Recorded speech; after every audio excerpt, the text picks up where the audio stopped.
Hello, today we'll be continuing the saga of the Chimera7. It wasn't intended to be a saga of the Chimera7, it was about testing out the Walksnail VTX and camera. But I had some problems flying the quad.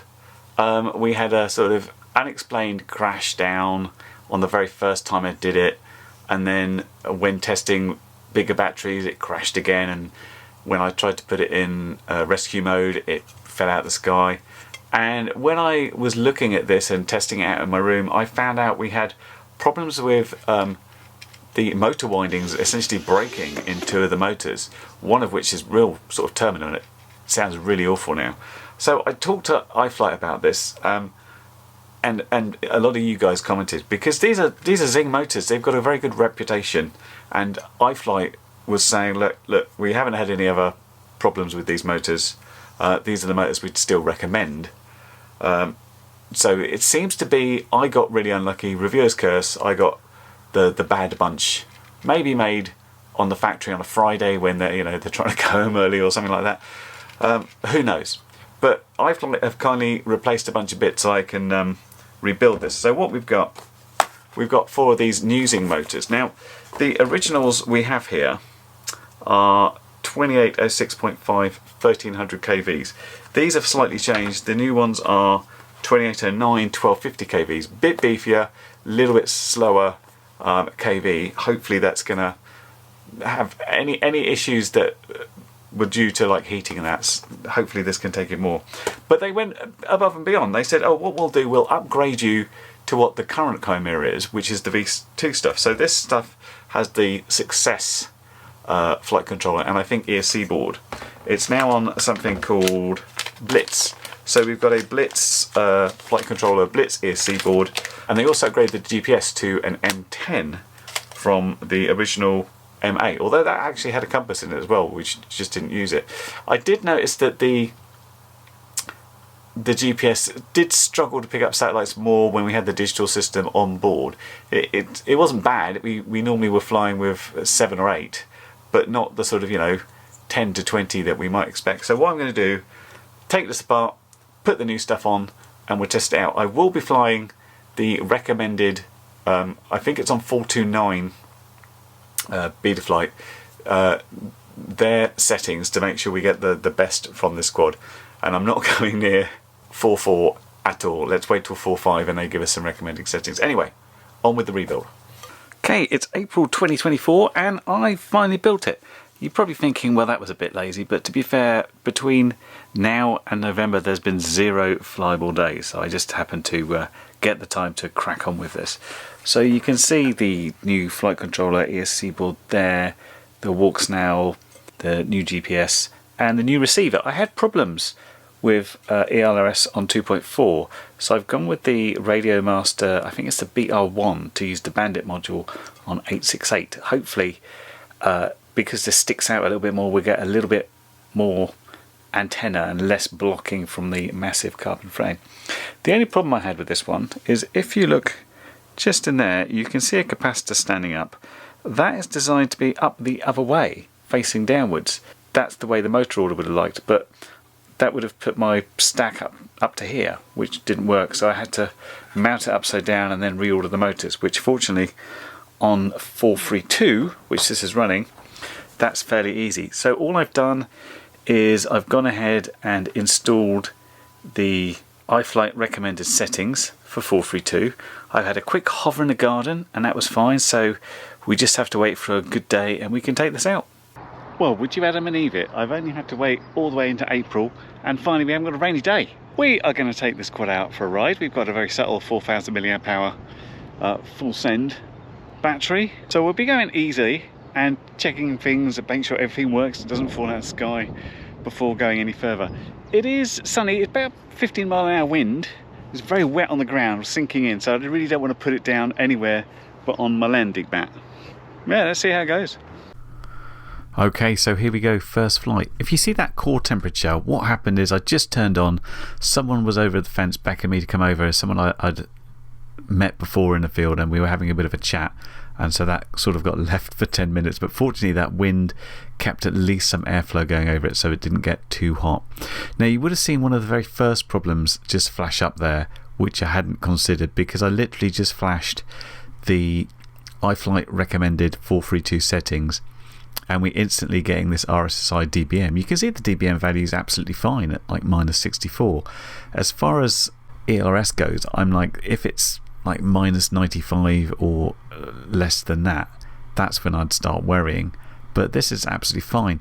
We've actually got this on dynamic power, but you will see this doesn't move beyond 100 milliwatts, because although the dBm signal varies quite a bit, I think the way the dynamic power works is you have to lose packets in the link quality before it'll boost it, and that doesn't seem to happen. I might be wrong about that and it's just not working. The other thing we've got here is the lack of the HD OSD. This is the only problem. This is why I've been like, hey iFlight, when are you ever going to update to at least 4.4? And it seems like they're going to skip 4.4 completely, think about going to 4.5.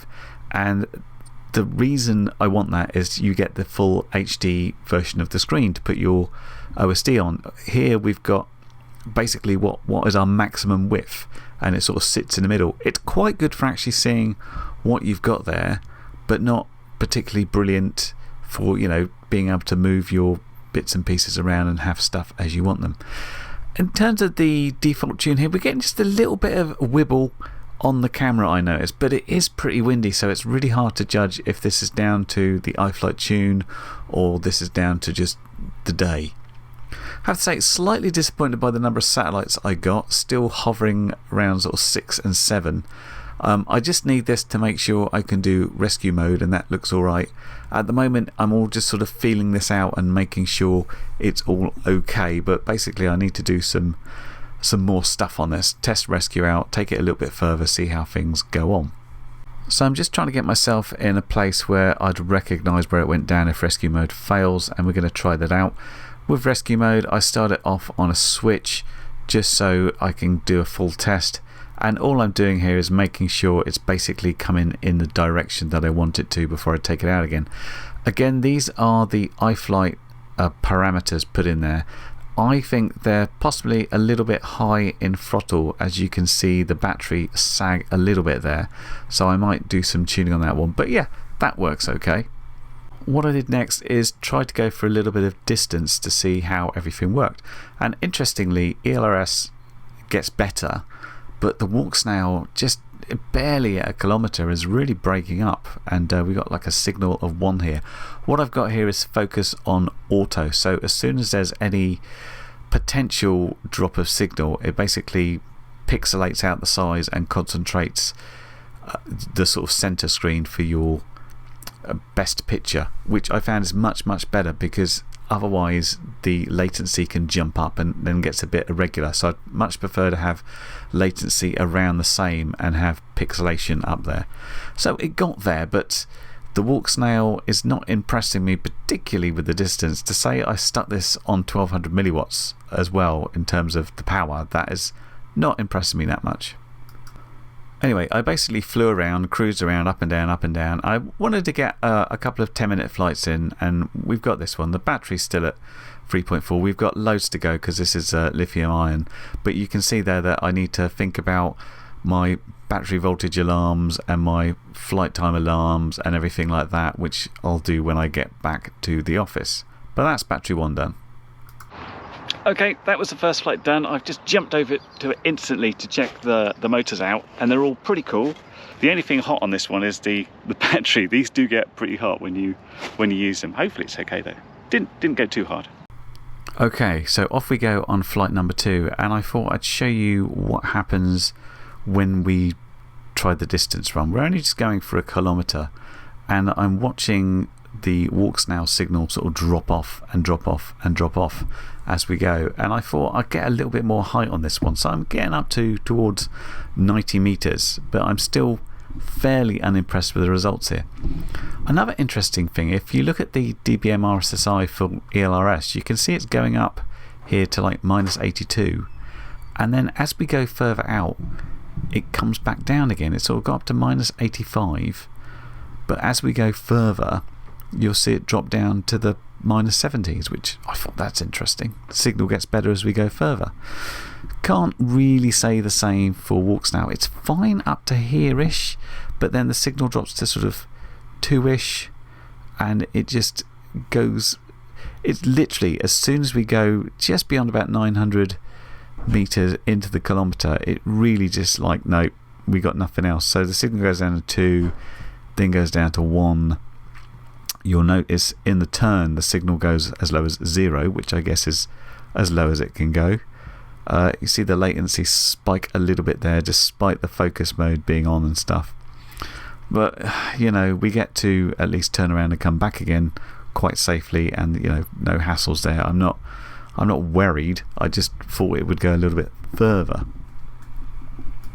And really all I did in this flight is another 10 minutes of just cruising about. I just wanted to make sure that nothing was going to go wrong, and make sure I could build in a little bit more confidence in actually using this quad and not be worried about it going down and things. So like every flight I'm checking the motors, checking for any particular problems, checking anything's worked itself loose. But most of the time I'm just flying through the fields, having a nice sort of cruisy time, just flying around and not doing anything at all exciting, I have to admit. But it's still quite nice to just get this back in the air, just to get a sort of base of how things feel.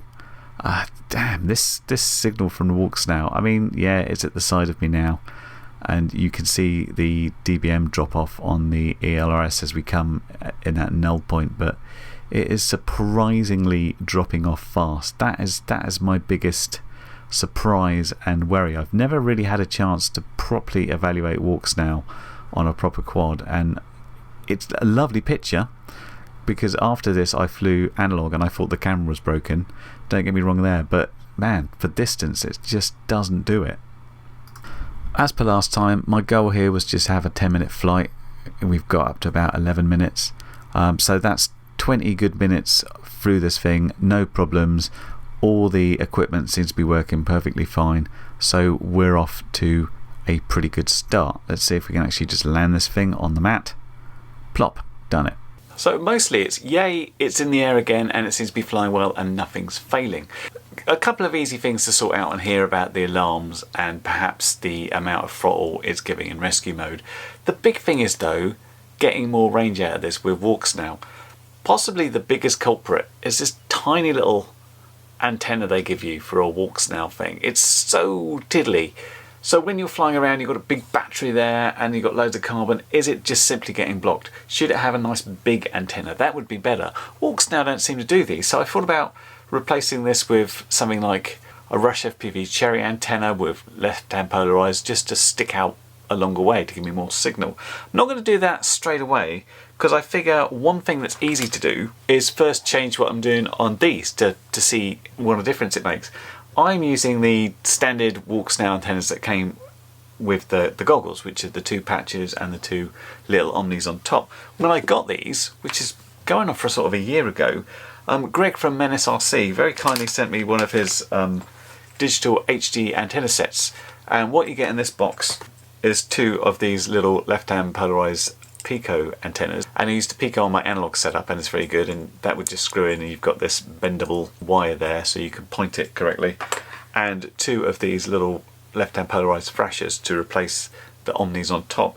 So I thought that would be a good thing to try next, because we've got a pretty good idea of what happens when we get to a kilometre, so we can try those on the goggles to see what difference it makes. I also haven't tried flying different milliwatts of power really on the Walksnail, so if I set it in the goggles to say let's go 25, see how far we can go, and then we go up to like 200, 500, just to see what difference it makes. Some people have said they can't tell much of a difference apart from each other, which I thought would be an interesting test to do. So a few things to do there. We test these new antennas, we test the Walksnail different power, and we can see if we can get any further. And if that doesn't happen, I guess the next thing to try is doing that one. But interested to hear from any of you guys that are using Walksnail and have managed to get further distances. Exactly what did you do, and how did you go about it? Anyway, that's the video for now. I hope you found it interesting, and I will catch you next one. Bye for now. Well, you've made it to the end of the video, so thanks once again for watching. If you like what you saw, then please consider subscribing, and if you really like what you saw, then be sure to check out the link to my blog for a variety of ways in which you can help support this channel.